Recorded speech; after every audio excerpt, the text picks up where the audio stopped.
Dawn lifted like a pale sheet over the training grounds and left the canopy steaming after the night rain. The academy had dropped the class into a crescent of jungle that looked deceptively gentle from the ridge. A green amphitheater cupped around a shallow marsh, ringed by ironwood and coil vines that hung in curtains as thick as ship bulkheads. Hollow markers flickered once above the tree line to show the boundary of the course, and then vanished. A flock of glass-winged insects rose when the wind changed, and the scent of sap turned sweet in the warming air.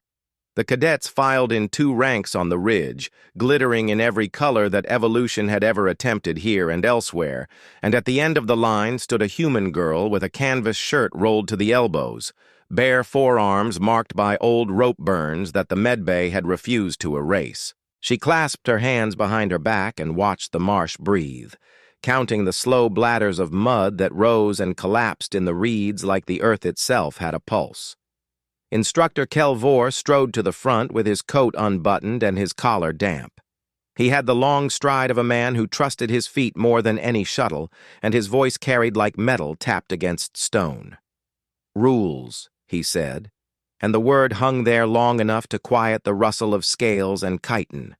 No technology, no weapons, no energy tools, no synth food caches, no exo-assist. Your implants are placed in passive medical monitor mode only. Clothing is permitted. Anything you craft from the environment is permitted. The course runs 72 hours, or until evacuation beacons recall you. Scoring is continuous on biometrics, caloric balance, shelter efficacy, exposure avoidance, and predator encounters. Points are removed for aggression that creates unnecessary risk to self or class. Points are awarded for rest, for planning, and for successful traversals of hazard zones. He let the words settle. A Korvaki cadet clicked a pair of inner mandibles together like a boy sharpening impatience. An Altarian girl flexed crystalline plates along her forearms until light broke into a rainbow across the ridge dust. A Vossar trooper rolled his shoulders to loosen the sheath over each claw.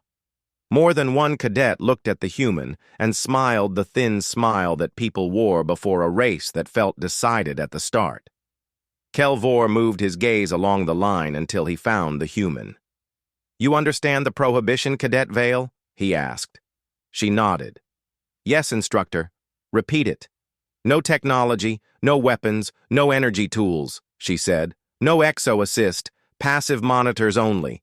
What I make with my hands is allowed." "Good," he said, and kept walking. He did not add what he did not need to add, that a rule like this never landed evenly. A claw was not counted as a weapon because a birthright did not power on. Fangs were not counted as tools because bone had no battery.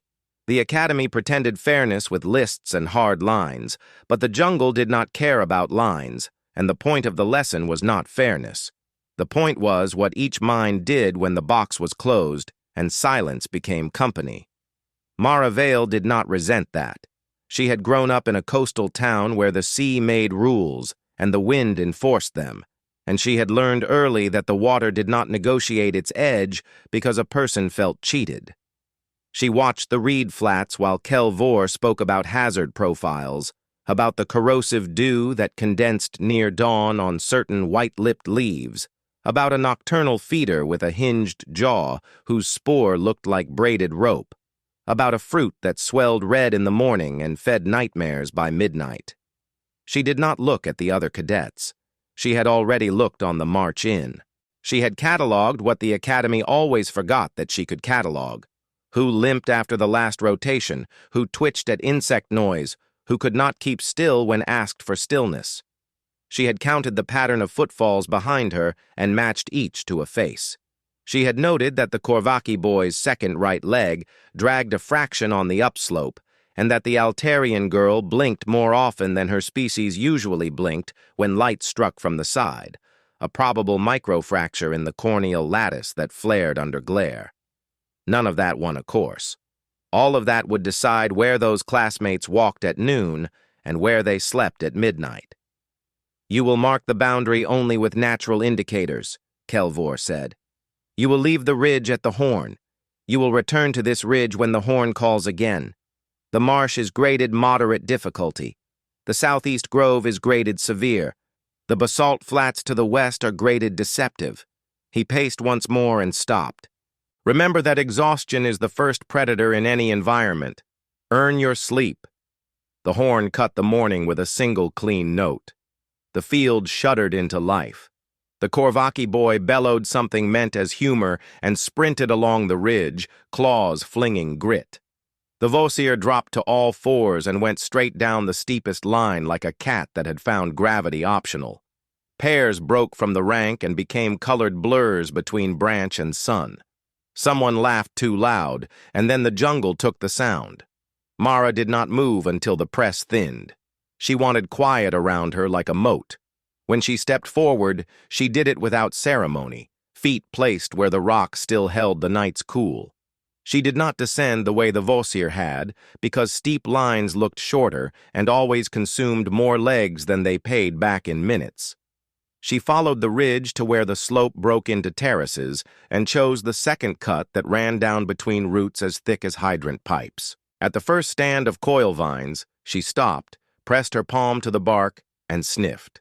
The resin smelled faintly like wintergreen, and that told her that the sap would gum a knot and tighten the more the fibers heated.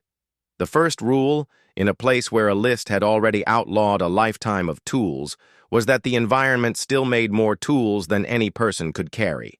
A vine was cordage, a branch was a lever, a resin was glue, a palm was a press, a knee was a clamp. She tested the vine with a slow pull until it sang, then sliced it with a shale flake she had picked on the way down from a pocket in the rock that the waves of an ancient sea must have polished 1,000 years before any ship wrung its air with a sonic boom. The flake left a clean line. She coiled the vine over her shoulder and kept moving. The marsh lay like a lung below, exhaling mist where the sun touched. She wanted no part of its heart. Marshes promised water and traded it for disease, for heat loss, for night music that convinced a person to drown a little just to quiet the choirs in the reeds. She wanted the margin, where the ground went from stubborn to soft and back again, where footprints survived an hour and then merged into anonymity. She noted a stand of thin-barked saplings that grew in a fan and told her the wind here came most mornings from the west. She noted a termite bowl that had been broken recently by something heavy, the crumb of it still damp where the air had not yet licked it dry. She did not step closer to inspect the print impressed beside it, because she did not need to know the exact number of toes to understand weight, direction, and intention. She circled. Kelvor had said the basalt flats were deceptive. She believed him. Smooth stone looked friendly and turned ankles as faithfully as a rival could. Besides, the flats were exposed, and exposure meant everyone would see where a person had gone, which meant everyone would be tempted to go there. She had learned in her first month that the surest way to lose a score was to share a mistake. She cut instead into the southeast edge where the canopy deepened and the air cooled by half a breath. The grove wore shadow like a coat. She stood a moment and let her pupils pull the light out of the dim. Moss wrote lines on the tree bases where the water rose after rain. Ants wrote thinner lines between those lines. Here the ground would hold a stake. Here a branch would bite when twisted into a slot. Here a length of cord would stay hidden once it darkened with bark dust.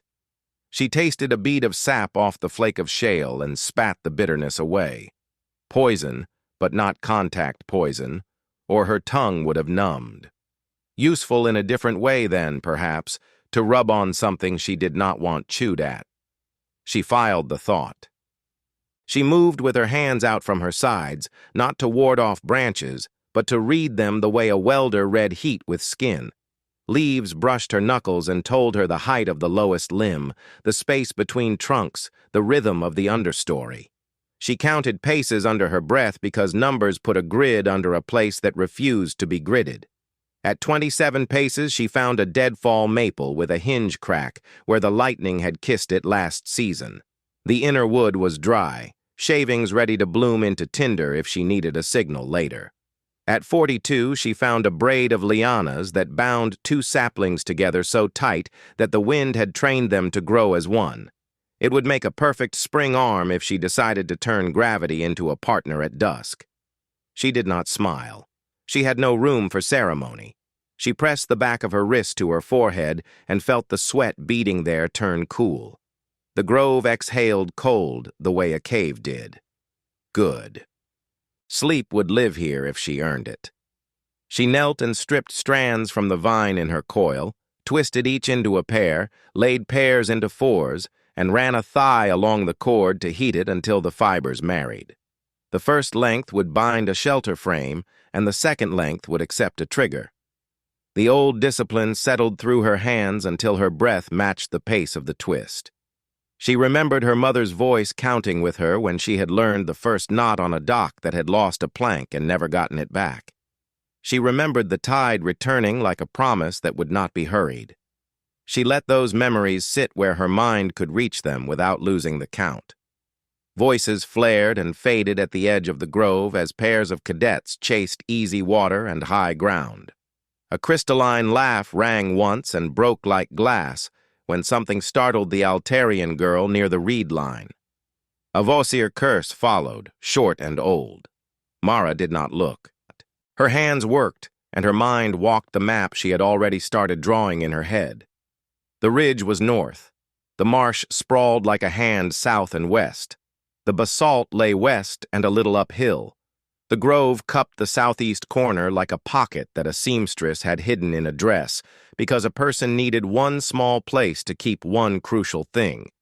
She marked 3 trees with thumbnail scrapes at knee height, 2 scrapes at the first, 1 at the second, 3 at the third, so that if a storm painted the ground new and the night made her eyes liars, she could still read her own marks by touch. She selected a hollow where roots spidered into soil and the ground rose just enough to keep rain from settling. She cut leaf mats with the shale and spread them where a spine could lie without wincing. She set 2 crossed sticks at the hollow's mouth and threaded a thin fiber across them, not as a trap, not yet, but as a whisper line that would sing against her wrist if something nosed the entrance while she slept. The course did not start at the horn. It started at the first decision after the horn, and hers had been this: refuse the race to the obvious and choose the ground that would pay her back with rest. Kelvor had said, "Earn your sleep." He had not said how. The grove answered with a hush as the sun rose higher and the insects traded shifts. Mara rolled her shoulders to loosen the last knot of tension between them and stood to study the understory. She would need water before noon. She would need calories by late afternoon. She listened. A drip line to her left counted seconds between drops in a way that told her a trunk wept collected dew. A wood gnaw in front of her ticked with the patience of something that never ran out of teeth.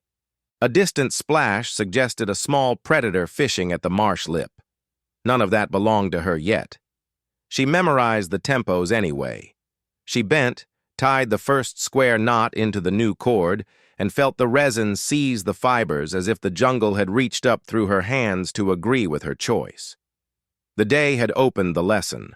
The rules had taken away what the catalogs liked to sell as advantage. Fine. The world did not ask a person to be equal. It asked a person to be specific. She would be.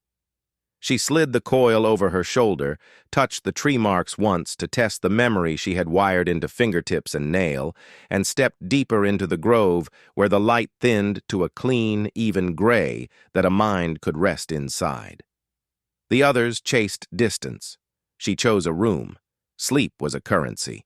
She intended to be rich by nightfall. Night did not fall gently in the grove.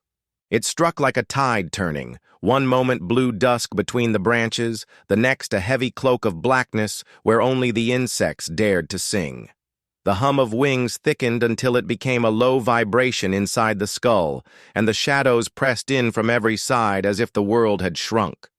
Mara Vale sat cross-legged at the entrance of her shallow hollow, rope coiled beside her, shale flake resting against her thigh.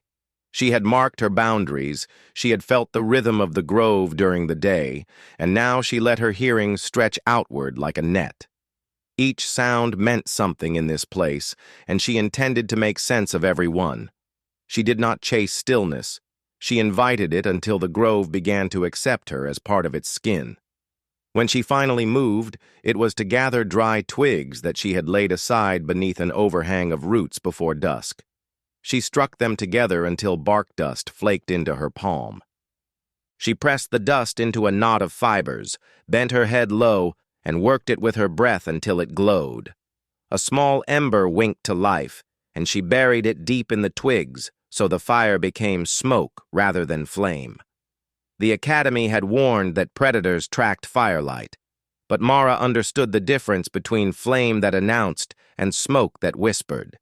The ember grew enough to warm her hands, not enough to paint her outline against the dark. That was all she needed. The sounds around her shifted. A heavy footstep crunched far to the right, too deliberate for any insect, too slow for any small animal. Another followed, then another, stopping after each pause as if the unseen walker listened for movement in response. Mara's hand brushed the tension line she had strung across her shelter's mouth, and she held still until her pulse stopped hammering. She imagined the shape beyond the trees, broad and low, with eyes tuned to the dark. If it wandered into her traps too soon, the noise would betray her position. If it passed without notice, she might see the morning with her ground undisturbed. She let the silence work, and eventually the steps faded into the marsh's edge. Her first rope snare had been set along a narrow corridor between two trunks, where clawed feet had left scuffs on the bark. She had chosen the line deliberately, not for what it promised, but for what it suggested, that a predator repeated its habits. She had looped the cord just above the ground, covered it with leaves, and weighted it with a trigger branch that would tighten at the first pull. The second trap waited on the opposite side, not a snare but a deadfall, a lattice of sticks balanced against a heavy rock she had rolled from the ridge cut. A simple trip would send it crashing down with enough force to crush the bones of anything small enough to stalk her from below. She knew she would not catch everything. She did not need to. The real work of the traps was not in their teeth but in their voice. A snare that snapped in the dark or a deadfall that thundered against the ground gave her warning, and warning was a kind of shield.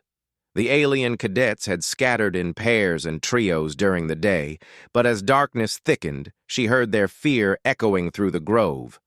A crystalline shriek to the north rang and then ended in a choked rattle. Somewhere else, an insectoid cry split the night, followed by the sound of scrambling claws. Mara imagined cadets clutching at one another, forming tight knots that made them louder, easier to track. The rules forbade technology, but nothing forbade panic, and panic was the oldest weapon of the jungle.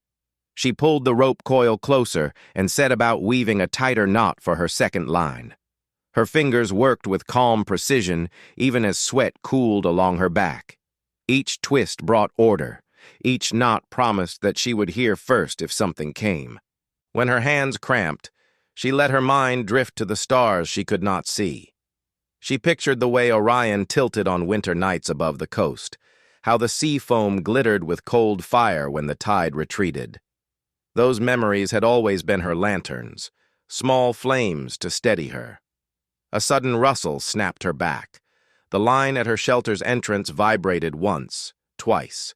She froze. The hair at the nape of her neck lifted as if the air itself had teeth. She gripped the shale flake and waited.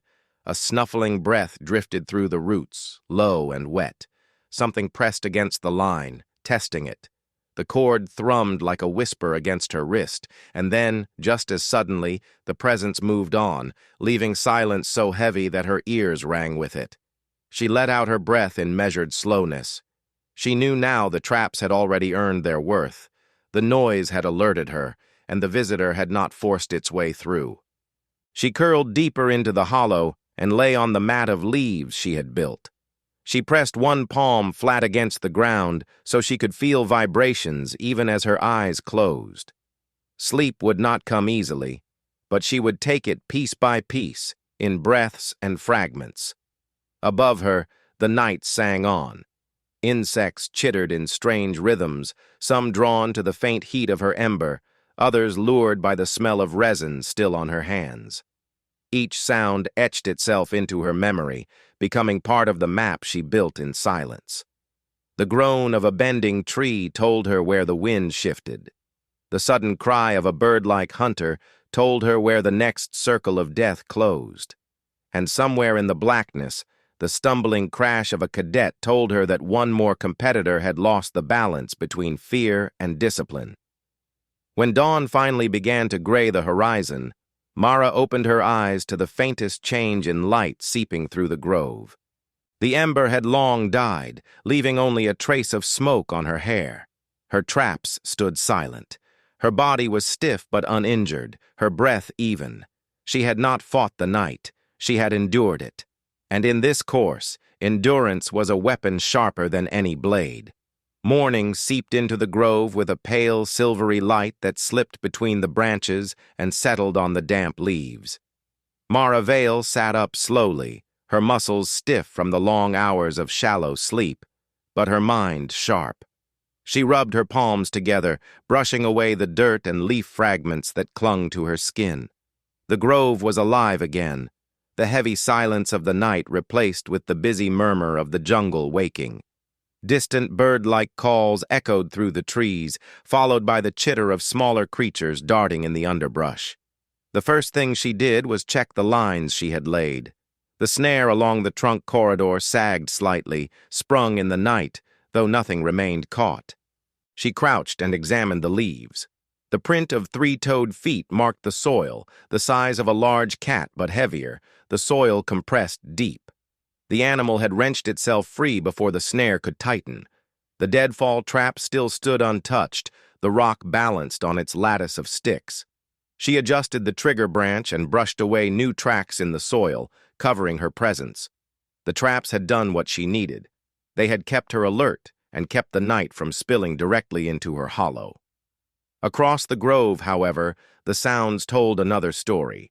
She heard the sharp argument of two alien cadets somewhere north, voices raised in frustration, echoing through the trees. She could make out the crystalline tone of the Altarian girl and the guttural growl of the Vosir. The words were indistinct, but the tension was obvious. When fear lingered after a sleepless night, it often turned into anger. She stayed low, unwilling to reveal her position. She had no reason to join their quarrel. Her course was not to fight noise with noise, but to guard her strength and gather what she needed to continue. Hunger pressed against her now, a dull ache in her stomach reminding her that endurance demanded fuel. She had mapped possible sources the day before, and now she followed those mental notes. She moved cautiously, each step set with intention, her body flowing between shadows. She approached the weeping trunk she had noted, where condensation gathered at dawn. With a hollow reed she had cut before dusk, she drew the droplets into her mouth, the water sharp with the taste of minerals but clean enough to drink. She filled a leaf pouch with more and tied it with cord, securing it at her belt. Her next step was food. The grove's floor was littered with roots, some thick and swollen, others slender and twisting like rope. She knelt and tested one with a scrape of her shale flake. The scent was bitter, and she spat quickly, shaking her head. Not that one. Another root, pale beneath the bark, gave off a faint, earthy sweetness. She cut a section, chewed slowly, and waited. Her body stayed steady, no numbness in her tongue, no rush of sickness. She collected more, knowing it would not provide much energy, but enough to hold her until she found better. The argument between the alien cadets had gone silent, replaced by the sound of movement crashing clumsily through the undergrowth. A figure emerged through the trees. The Altarian girl, her crystalline plates fractured along one arm, shards glittering faintly in the sun. She moved unsteadily, her steps dragging, her hands clenched tight around a strip of cloth tied to her limb. She did not see Mara at first, her gaze fixed ahead. When she passed close, Mara pressed against the trunk of a tree and held still. The girl stumbled by, muttering under her breath, her pride clearly cracked as much as her crystalline body. Moments later, a deeper rumble followed. The Vosir male, blood streaked along his shoulder, his claws flexing as if he could tear the grove apart to vent his rage. His chest heaved, his breath coming in ragged bursts. Mara watched him pass, the ground trembling beneath his heavy frame. The pair had torn into each other rather than the course. Their weakness was not from the jungle but from themselves. She let them go. She had no interest in the outcome of their feud. What mattered was that the field had already begun to thin, not through predators or hunger, but through anger, exhaustion, and pride. She returned to her hollow and set the roots aside in neat bundles. She needed more than food. She needed security for the next night, a plan for water, and perhaps a way to shield herself from the growing desperation of the others. As she wove another length of cord from vine fibers, her ears picked up new sounds. Not the stumble of wounded cadets, not the heavy tread of predators, but the faint crash of branches above. She tilted her head back and caught sight of a pair of insectoid cadets moving through the canopy. They had chosen height rather than ground, using their limbs to cling and leap between branches. Their chittering voices carried softly, filled with nervous excitement. For a moment, Mara considered the advantages. The canopy offered vantage points, distance from predators, and perhaps fruit. But she also saw the flaw. The higher they climbed, the more exposed they became to the sky, and the Academy's drones patrolled those skies. She let them chatter above and returned to her work, binding a lattice of sticks into a rough frame she would later use for reinforcement at her shelter's mouth. The grove felt different in daylight. It revealed more, but it also invited overconfidence. She saw broken branches where another cadet had run clumsily through, saw splatters of fluid where someone had eaten fruit too quickly and vomited it back out. She felt the grove teaching its lesson, that survival was not about strength, not about power, but about balance and patience. She finished her work as the sun rose higher, and then she allowed herself to rest. She lay on her mat of leaves, her body stretched out, her eyes half closed but her ears open to the hum of the grove. She could hear the steady rhythm of insects, the distant calls of predators, and the shifting footsteps of cadets wandering without aim. She smiled faintly, though her lips barely moved. She had slept. She had water. She had food. The course was not meant to be won with glory.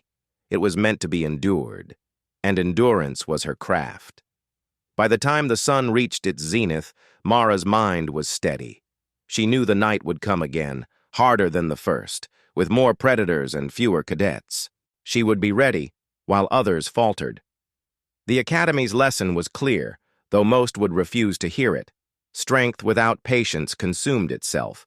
She intended to walk out of this grove not because she fought the hardest, but because she endured while others wasted themselves. The jungle did not honor pride. It honored silence, discipline, and rest. And Mara Vale had made those her weapons. By late afternoon, the grove had shifted again, the shadows lengthening, the air thickening with the smell of damp earth and resin. Mara Vale felt the tension winding through the forest, as if the ground itself anticipated what would come with the second night. She had endured the dark once already, but the Academy was never content with repetition. Tests escalated. Hazards grew. She knew this course would not remain only about hunger and sleep. The sound reached her first. A low mechanical hum, faint but steady, moving in arcs above the tree line. She crouched and looked up through the lattice of leaves. A silver drone swept overhead, its wings whirring with an insect-like rhythm. It carried a sensor dome beneath its frame and a small hatch fitted with a container. She did not need to guess what the hatch held. Instructor Kelvor had promised the trial would evolve, and the Academy liked to unleash simulated predators when exhaustion had already frayed the cadets' discipline. The drone banked, released its cargo, and disappeared back toward the ridge. A moment later, A roar shook the grove. It was not the voice of a real beast, but the sound had been designed to cut into nerves. Mara's pulse spiked as the roar repeated, closer this time, accompanied by the crunch of heavy movement. She pressed herself against a tree, watching the shadows shift until the predator stepped into view. It was a construct, a training beast, built from steel and sinew-like cables, its frame covered with synthetic hide patterned to mimic local creatures.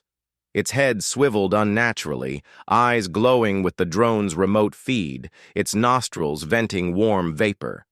It lowered its head to the ground, sniffing as if it had caught the scent of something worth hunting. Across the grove, the insectoid cadets who had taken to the canopy screamed in panic. One leapt clumsily from a branch, hitting the ground hard, limbs flailing. The predator charged, its artificial muscles propelling it with terrifying speed. The cadet stumbled to his feet, tried to run, and the construct swiped him aside with a brutal backhand. The strike was not lethal. The Academy did not design these beasts to kill, but the cadet hit the ground with enough force to knock him unconscious. The predator loomed above him, sensors scanning, before shifting away to seek new prey. Mara's breath stayed calm despite the chaos. She understood the construct's purpose, to drive fear, to scatter the cadets, to force them into mistakes. Fighting it directly would be suicide. Outrunning it was impossible, but nothing in its design would keep it from following instincts, and instincts could be tricked. She pulled the cord from her shoulder, her fingers already working knots with practiced speed. She did not rush. Haste frayed rope as surely as a blade. She chose a corridor between two thick trees where she had earlier marked the ground. She dug her heel into the soil to clear a shallow groove, laid the snare low, and disguised it with leaves. At the same time, she stripped resin from the trunk, smearing it onto a branch that she placed near the line. The smell was sharp, a lure to catch the beast's attention. She backed away and crouched low, her eyes never leaving the clearing. The predator moved closer, its steps heavy, the earth trembling with each stride. It paused where the resin burned against the air, its head lowering to investigate. One more step and its foot drove straight into the snare. The cord tightened instantly, dragging the beast sideways as it struggled. The sudden resistance disoriented its sensors, and in its attempt to wrench free, it lurched into the deadfall Mara had set the day before. The lattice snapped, the rock dropped, and though the weight did not crush the machine, the impact staggered it. The noise thundered through the grove, startling birds into flight. Mara used that moment to vanish deeper into the shadows, moving silently as the construct roared in digital fury. She did not smile or allow herself celebration. She knew she had not defeated the predator. She had redirected it, confused it long enough to preserve her own safety. That was enough. The lesson was not about conquest. It was about survival. Yet as she retreated, she could hear the cries of other cadets who had chosen to fight. The crystalline girl clashed with the beast, her arm glittering as she tried to blind its sensors with refracted light. The Vosir male bellowed as he hurled his weight against it, his claws raking the synthetic hide. Their strength made noise, and the noise made targets. Mara passed quietly through the undergrowth, ignoring their struggle. She could not save them, and the course did not reward sacrifice. She found a new hollow where roots created a natural barrier. She worked quickly, stringing more cord into trip lines, adjusting her signals so that any intruder would alert her before it reached the hollow. She layered leaves above her to break her silhouette from above, in case the drones returned. As the sky deepened to twilight, the grove filled with chaos. The predator chased endlessly, its heavy steps sending tremors through the earth. The cries of cadets rose and fell, some fading into silence as exhaustion claimed them. Mara stayed still in her new shelter, her hands resting against the cords, her ears open to every vibration. She would not join the hunt. She would outlast it. When the stars finally pierced the canopy, the predator's roar continued, but it never came close to her hollow. The traps she had woven into the environment had turned the jungle into an ally, guiding the machine elsewhere. She lay back against the roots, her body tense but safe, her mind steady despite the storm around her. She had made her choice: patience over pride, silence over noise, discipline over anger. And once again, that choice gave her the night. The final morning began with a silence that felt heavier than the others. The grove was not as full of voices, not as alive with alien cadets forcing bravado into their steps. Mara Vale rose from her hollow and stretched, her joints stiff, but her mind sharp. She listened first, because the absence of noise told its own story. Where once she had heard the quarrels of the Vossier male, the crystalline girl's brittle laughter, and the insectoid cadets clattering in the canopy, now she heard only the ordinary murmur of the jungle. The course had worn them down. She knew what that meant. She was not alone, but she was close enough to being so. She moved through the grove with measured steps, collecting her cords, checking the snares she had set in the night. 2 of them had been sprung. One held the broken remnants of a bird-like creature, its bones light as reeds, feathers caught in the cord. Another showed signs of a heavier struggle. The ground churned and claw marks gouged deep into the soil, but whatever had triggered it had torn free. She gathered what was left, cleaned the cords, and wound them neatly over her shoulder. Each tool had to be preserved. In survival, waste was defeat. Hunger gnawed at her stomach, sharper than before, but she forced it into the background. Water mattered more now, as the sun grew harsher with each passing hour. She followed the line of dripping trunks, collecting what she could in leaf pouches, sipping only enough to keep her throat from cracking. She thought about the others, those who had fought, those who had panicked, those who had wasted themselves in noise and rage. The Academy had designed this course to strip away illusions. Here, strength without patience had broken. Here, power without thought had burned itself out. She walked lightly, and with each step, she felt the proof of the lesson. By mid-morning, the predator's roar returned, but it was weaker, as if even the machine had begun to tire. She heard it in the distance, clashing with someone who still fought. She crouched in the shadows, steady and calm, letting the echoes pass. She had no need to intervene. She had no need to prove herself in front of anyone. Her survival was proof enough. At noon, the horn sounded. It rolled across the grove, low and steady, cutting through every sound like a blade. It was not the frantic horn of alarm, but the call to return. The course was over.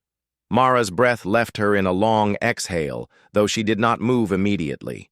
She waited, listening again, ensuring no last trap of the Academy waited in the silence. Only when the horn repeated did she step from her hollow and begin the climb back toward the ridge. Her pace was unhurried. She had no rival chasing her, no need to stumble into exhaustion at the final stretch. When she reached the edge of the grove, the sun glared against the basalt flats, and she squinted against its brightness.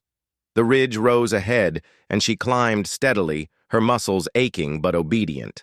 At the top, Instructor Kelvor stood with arms crossed, his coat unbuttoned as before.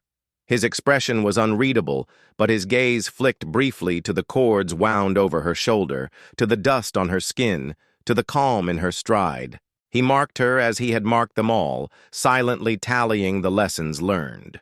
Around him, a handful of cadets had already gathered. The Altarian girl leaned heavily against a tree, her crystalline arm still fractured, her face hollow with exhaustion. The Vossier male crouched low, claws caked with dried blood, his eyes narrowed, his breath heavy. One insectoid cadet limped into view, his limbs trembling, his carapace scarred with gouges. There were no others. The course had emptied itself of bravado, leaving only the fragments that had not been consumed. Mara joined the line without ceremony. She did not look at the others, and they did not look at her. Silence held them, a silence forged not of peace, but of understanding. Each of them knew what had been asked, what had been taken, what had been revealed. Kelvor let the moment stretch. Then he spoke. The course does not measure kills. It does not measure glory. It measures survival, Look at yourselves. You know what remains when pride is stripped away. His gaze moved across the line, resting a fraction longer on Mara. The lesson is not equal. It was never meant to be. Some of you were born with weapons in your hands. Some of you were born with nothing but the ability to endure. This ground teaches what the battlefield will confirm. Survival is not about what you carry into the fight, but about what you can make from what you have. He dismissed them with a gesture, but his words hung heavier than the horn. Mara turned and walked from the ridge. She did not need applause, nor the acknowledgement of her classmates. The lesson had already settled into her bones. She had chosen silence, patience, rest. She had shaped the jungle into an ally instead of an enemy. She had survived without weapons because survival itself had become her weapon. When she stepped back into the clearing where the transports waited, the sun caught her profile, lighting the tired calm in her eyes. She did not smile, but a quiet certainty traced her posture, as though the world itself had bent slightly in her favor. The course had ended, but the truth it had revealed would remain with her forever. She had endured, and that was enough.